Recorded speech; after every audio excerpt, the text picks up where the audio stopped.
Assalomu alaykum hammaga. Bugun tuzum bilan tizim haqida gaplashamiz. Tuzum, o'rtoqlar, bu O'zbekiston Respublikasining konstitutsiyasi. O'zbekiston Respublikasi ma'muriy hududiy tuzilishiga ko'ra 4 ta hokimiyat boshqaradi.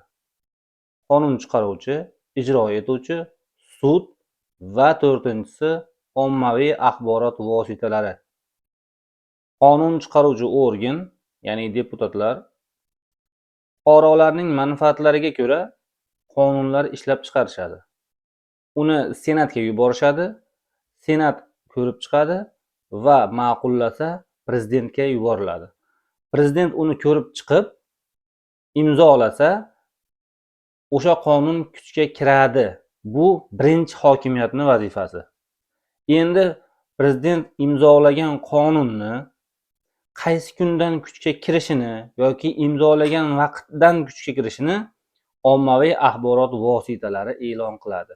Ya'ni agar ommaviy axborot vositalari e'lon qilmasa, uni siz ham biz ham bilmaymiz. Ya'ni 4-hokimiyatning vazifasi shu.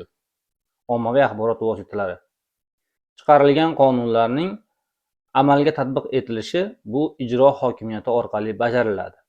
Vazirlar Mahkamasi orqali.